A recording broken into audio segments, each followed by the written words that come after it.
মুহাম্মদ রাসূলুল্লাহ সাল্লাল্লাহু আলাইহি সাল্লাম এক সময় বলেছিলেন জিন্দা অবস্থায়, আমার ফাতেমাকে যে কষ্ট দেবে আমাকে কষ্ট দেয়া হবে।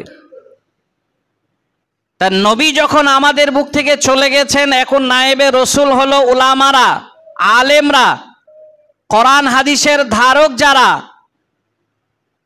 এই সমস্ত ওলামারা হলো নবীর ওয়ারিস।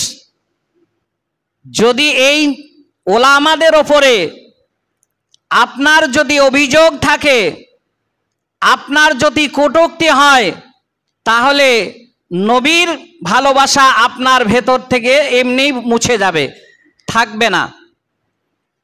অসংখ্য দলিল বা প্রমাণ আছে, যেমন কোরআনের একটা আয়াত আমি আপনাদের সামনে যে পরিবেশন করলাম, নবী জিন্দা অবস্থায় তখন এই আয়াতটা নাজিল হয়েছিল, কুল ইন কুনতুম তুহিব্বুনাল্লাহ। দেখেন এখানে আল্লাহ নাজিল করছেন, ফেরেশতার মাধ্যমে হযরতে মুহাম্মদ রাসূলুল্লাহ সাল্লাল্লাহু আলাইহি সাল্লামের কাছে পৌঁছিয়ে দিচ্ছেন। কে কার ইশারায় আসে? স্বয়ং আল্লাহর আদেশে নবীর কাছে পাঠাচ্ছেন। কুল, হে নবী আপনি বলে দিন। এখানে তো বলতে পারতেন যে আমাকে আমার ভালোবাসা পেতে গেলে বা আমাকে সর্বপ্রথমে তোমরা ভালোবাসো, এটা বললেন না। কি বললেন? কুল ইন কুনতুম তুহিব্বুনাল্লাহ, হে নবী আপনি বলে দিন তাদেরকে, তারা যদি আমি আল্লাহর মোহাব্বত পেতে চায়, ভালোবাসা যদি পেতে চায়, ভালোবাসার যদি প্রয়োজন হয়, ফাত্তাবিউনি ইউহিব্বুকুমুল্লাহ, তাহলে তোমার ইতাআত যেন করে, তোমার প্রেম যেন তার অন্তরে থাকে। এখানে এটাই বোঝানোর জন্য বললাম যে নবী মুহাম্মদ সাল্লাল্লাহু আলাইহি সাল্লামের প্রেম ভালোবাসা যদি আপনার অন্তরে না থাকে, তাহলে আল্লাহর ভালোবাসা আপনি পাবেন না। এটা আল্লাহ বলছেন, নবী বলেননি। তবে যদি আল্লাহর ভালোবাসার আকর্ষণে যদি নবীকে আমরা ভালোবাসতে পারি, লাভ কি হবে? ওয়াগফির লাকুম যুনুবাকুম, ওয়াগফির লাকুম যুনুবাকুম, তোমার পাপ সমূহকে আল্লাহ ক্ষমা করে দেবেন। কোন পাপটা বলেননি? পাপ সমূহকে ক্ষমা করে দেবেন, তোমার সমস্ত পাপ রাশিকে আল্লাহ ক্ষমা করে দেবেন। সুবহানাল্লাহ, কত বড় সুসংবাদ। আল্লাহু গফুরুর রহিম, কে ক্ষমা করবেন? তিনি যে গফুরুর রহিম, তিনি ক্ষমা করতে ভালোবাসেন, অতি দয়ালু। সুতরাং সেই আল্লাহ আপনার কি করবে? ওয়াগফির লাকুম যুনুবাকুম, তোমার নোংরামি আর ভণ্ডামি যত ছিল পাপ সমূহকে আল্লাহ ক্ষমা করে দেবেন, যদি নবীর ইতাআত যদি তোমরা করো, নবীকে যদি ভালোবাসো। তাহলে আমাদের অন্তরে নবীর ভালোবাসা কি আছে?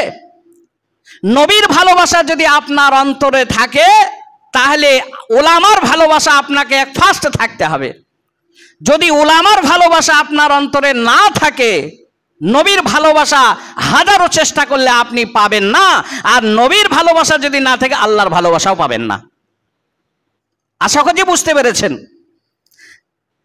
একটা হাদিসে চলে যায়, তাহলে বুঝতে পারবেন।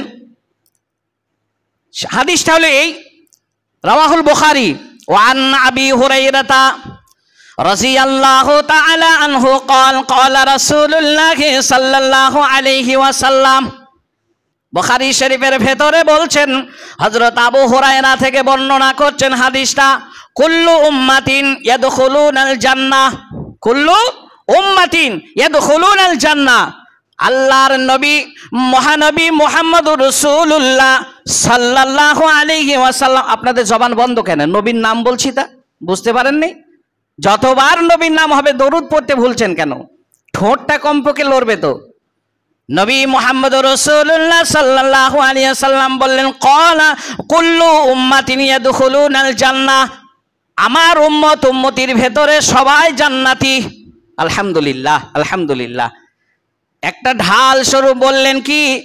ইল্লা মান আবা, আবা ব্যক্তি ব্যতীত, আবা ছাড়া কুল্লু উম্মাতিন ইয়াদখুলুনাল জান্নাহ, তোমার উম্মত উম্মতি, অর্থাৎ নবী বলছেন আমার উম্মত উম্মতি সবাই জান্নাতি, সবাই জান্নাতে যাবে।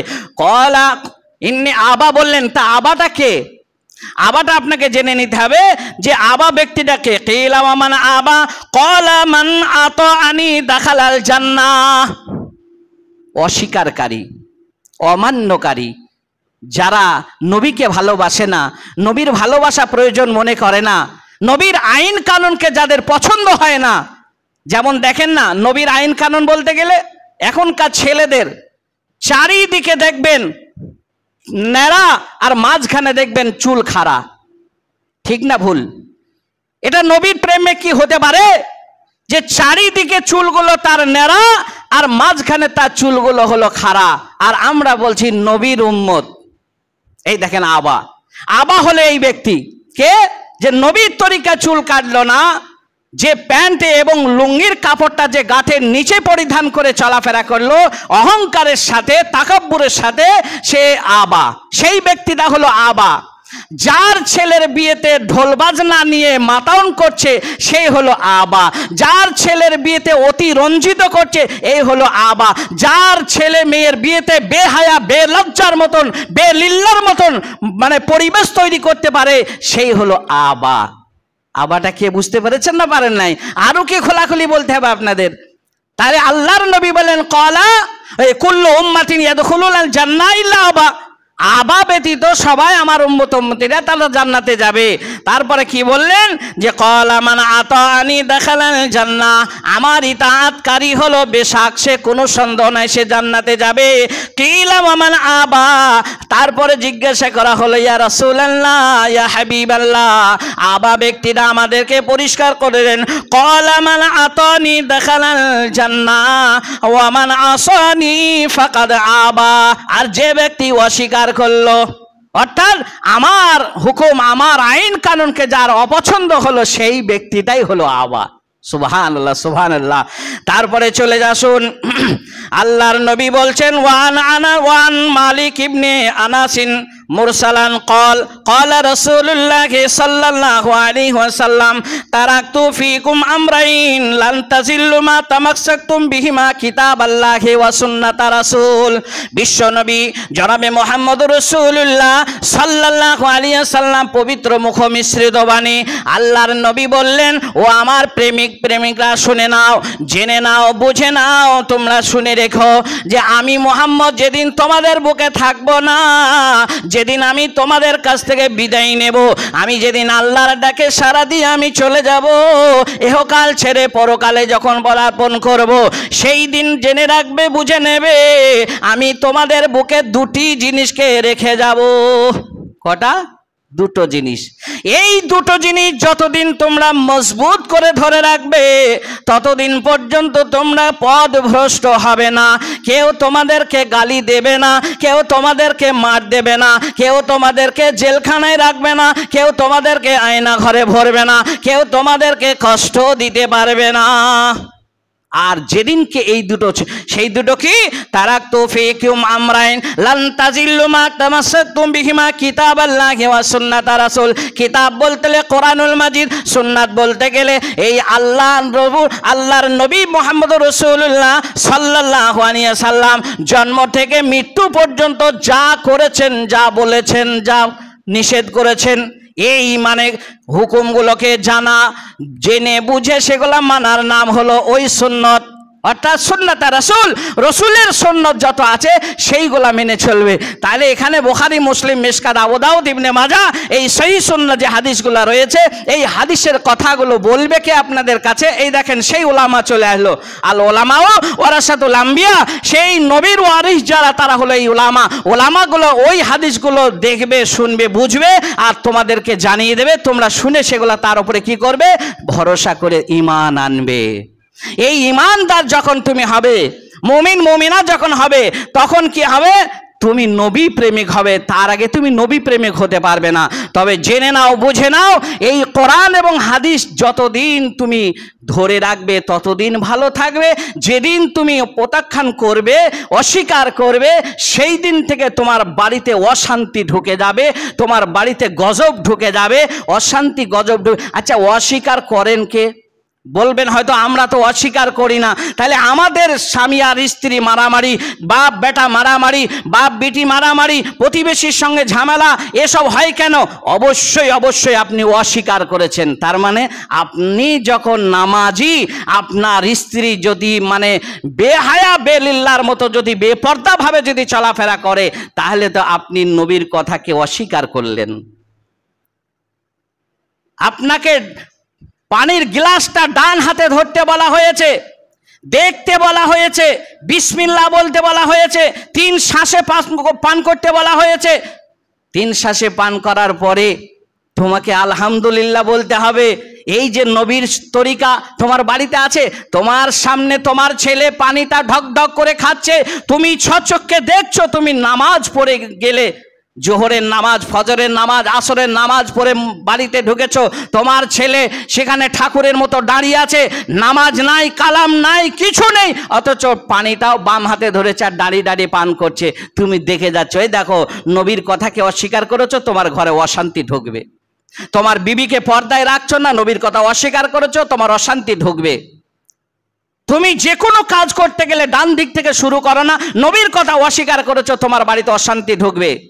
তুমি নবীর তরিকায় খেছো না, পড়ছো না, কিছুই করছো না, তুমি শুধু মুখে বলছো ইয়া নবী সালাম আলাইকুম, ইয়া নবী সালাম আলাইকুম। আর নবী প্রেমিক যদি হয়, মৌখিক হলে হবে না, তোমাকে আন্তরিকতা হতে হবে, নবীর ভালোবাসা থাকতে হবে, তবেই তুমি ভালোবাসা পাবে, তার আগে তুমি পেতে পারো না। তাহলে এবার চলে আসি বুখারী শরীফের আর একটা হাদিস আপনাদেরকে শুনিয়ে দিই।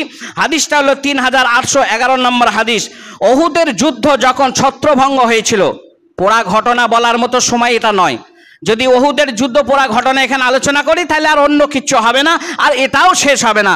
তাহলে যখন ওহুদের যুদ্ধটা যখন ছত্রভঙ্গ হয়ে গেল, মানে চারিদিকে যখন সাহাবীরা ছড়িয়ে গেল, সেই সময় বিশ্ব নবী জনাবে মুহাম্মদ রাসূলুল্লাহ সাল্লাল্লাহু আলাইহি সাল্লাম তিনি একা পড়ে গেলেন।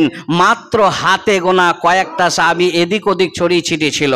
কথাটা খুব ভালো করে শুনবেন, কেন বলছি সেটা বুঝতে পারবেন। নবী প্রেমিক কারা? নবী প্রেমিক কারা? কোরআনের ভেতরে একটা কথা রয়েছে, সূরা বাকারা যারা তেলাওয়াত করেন তারা জানেন যে আমিনু কামা আমানান নাস, আমিনু কামা আমানান নাস। এই দেখেন এখানে মানুষের মতন ঈমান আনতে বলা হয়েছে। আমানান নাস, নাস শব্দ হচ্ছে মানুষ, তাহলে মানুষের মতন ঈমান আনতে বলা হয়েছে। তাহলে কোন মানুষ? মৌলানা সাহেবের মতন, হাজি সাহেবের মতন, মাস্টার সাহেবের মতন? কার মতন?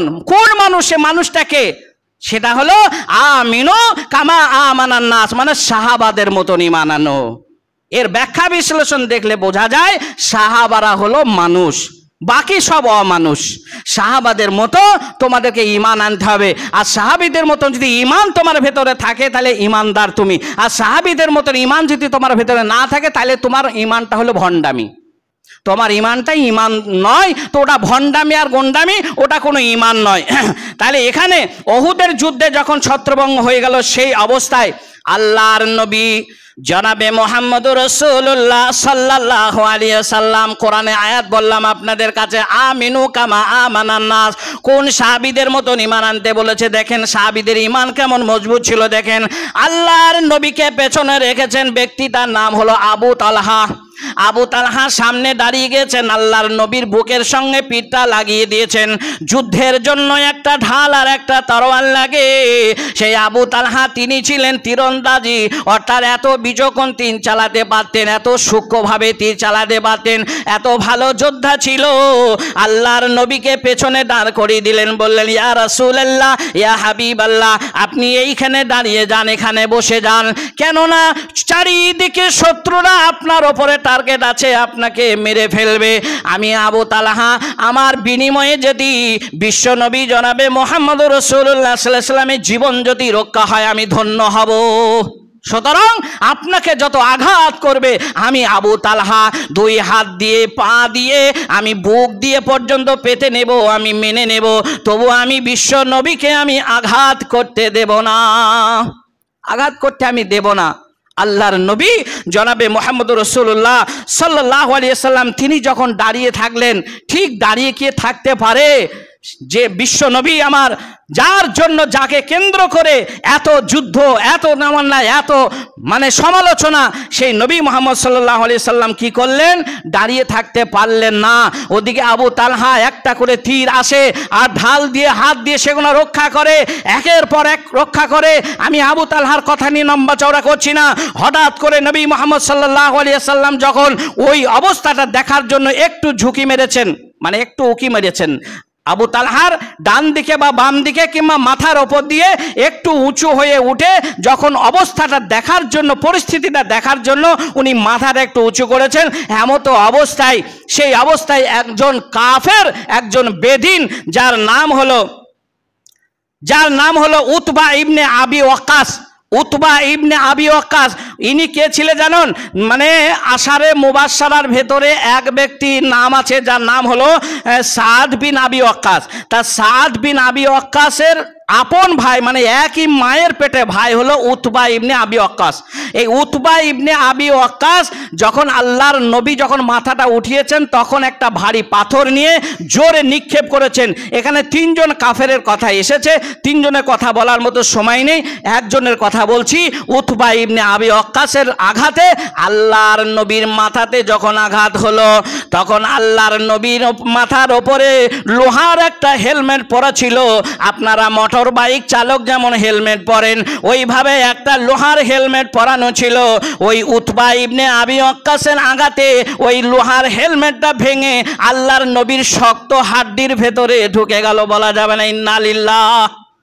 যখন ঢুকে যায়, এই খবর শুনে তখন কি হলো, চতুর্দিকে সাহাবারা তখন খবর পেয়ে গেছে।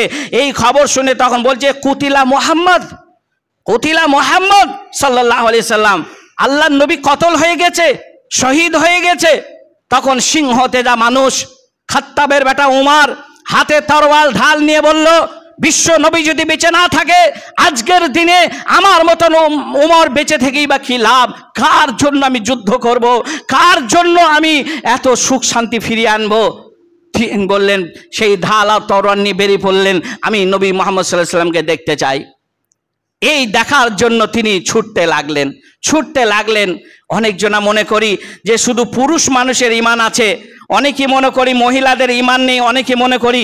কিন্তু আপনারা শোনেন, একজন মহিলা এই খবর শুনে, কুতিলা মুহাম্মদ যখন শুনেছে, ওই মহিলা বাড়িতে আর বসে না থাকতে পেরে শুনেলেন, মায়েরা আমার, বোনেরা আমার, মেয়েদের মধ্যে কেমন ঈমান ছিল দেখেন।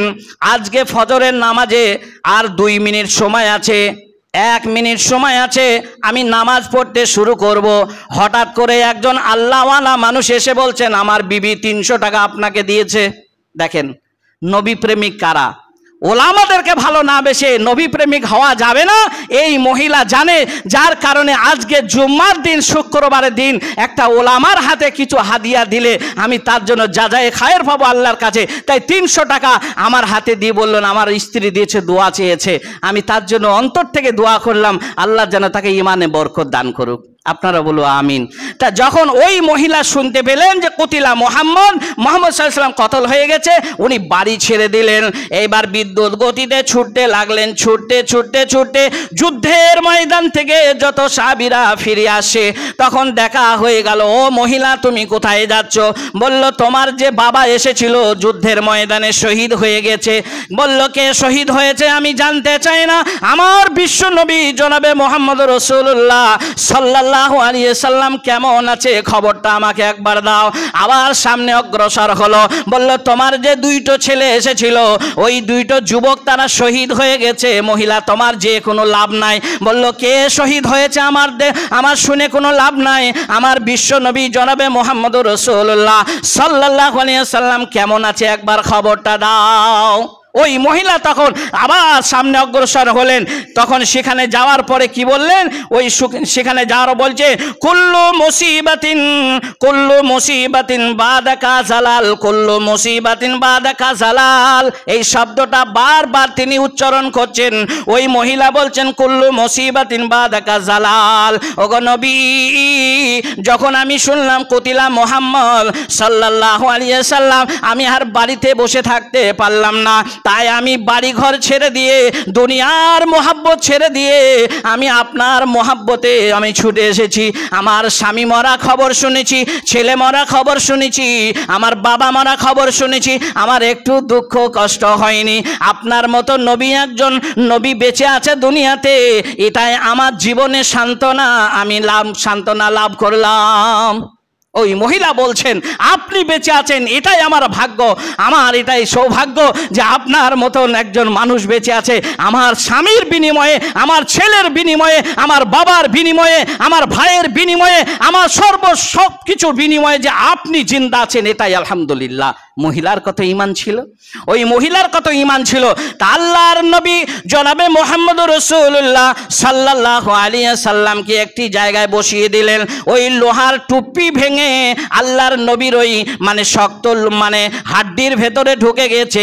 ওদিকে চলে আসলো হযরতে আলী রাদিয়াল্লাহু তাআলা আনহু চলে আসলেন, হযরতে ফাতেমা চলে আসলেন, আবু উবাইদা চলে আসলেন।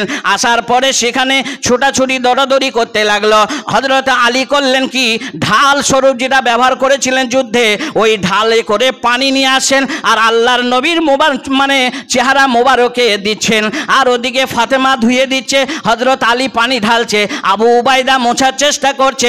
এইভাবে চেষ্টা করতে করতে চিন্তা করলো, হাত দিয়ে দেখছে যে নাকি ওই একটা লোহার কুচি, লোহার অংশ আল্লাহর নবীর হাড্ডির ভেতরে ঢুকে আছে, এমন পরিমাণ বাইরে আছে, আঙ্গুলে করে হাতে করে ধরে ওই রকম জোরে টানা যাবে না, যেমন ডাক্তার বাবুরা সারাশি করে ধরে টানে, চিমটি দিয়ে টানে, ওইভাবে ব্যবস্থা ছিল না। তাই আবু উবাইদা চিন্তা করলো কি করব এই মুহূর্তে।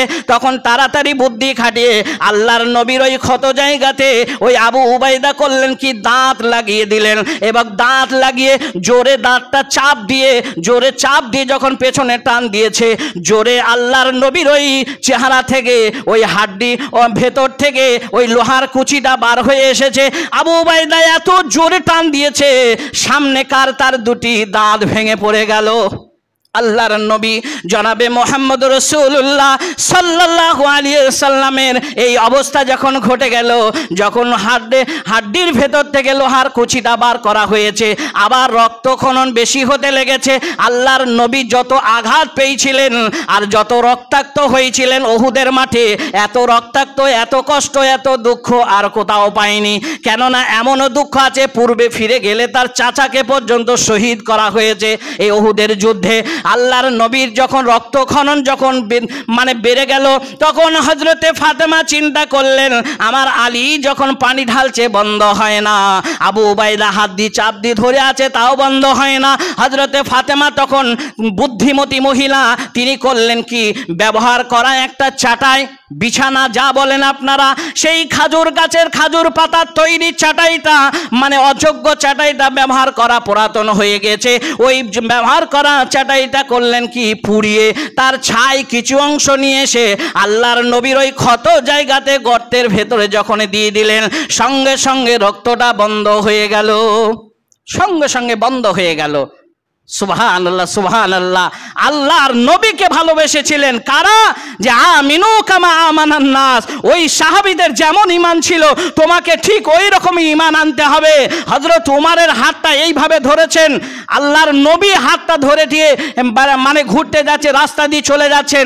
আজকে দেশের প্রধানমন্ত্রী যেমন আজকে মোদি, আজকে ভারতবর্ষের প্রধানমন্ত্রী যদি এই সাকরগাছার মাটিতে আসে আর পশ্চিম পাড়ার কোনো এক ব্যক্তির হাত ধরে যদি রাস্তায় চলে, তাহলে তো তার অহংকার আর তার গম্ভীরতা দেখে আর কেউ তার কাছে ভিড়তে পারবে না। ঠিক অনুরূপ আল্লাহর নবীর যুগে ওই রকম একটা প্রধানমন্ত্রী হযরতে মুহাম্মদুর রাসূলুল্লাহ সাল্লাল্লাহু আলাইহি সাল্লাম হযরত ওমরের হাতটা ধরে যখন যাচ্ছেন, তখন হযরত ওমর এত আনন্দ, এত খুশি হয়েছেন, খুশির চোটে প্রেম ভালোবাসাটা আর একটু গাঢ় করার জন্য তখন ওমর বলছেন, ইয়া রাসূলুল্লাহ, দুনিয়ার যত লোভনীয় জিনিস আছে, দুনিয়ার যত প্রেম ভালোবাসার জিনিস আছে, সব কিছুর বিনিময়ে আমি ওমর আপনাকে ভালোবাসি, আমি ওমর আপনাকে ভালোবাসি, তবে জানের বিনিময়ে নয়, আমার জানটা একদিকে থাকলো, বাকি সমস্ত মালের বিনিময়ে আমি ওমর আপনাকে আমি প্রেম ভালোবাসা আপনাকে ভালোবাসি আমি।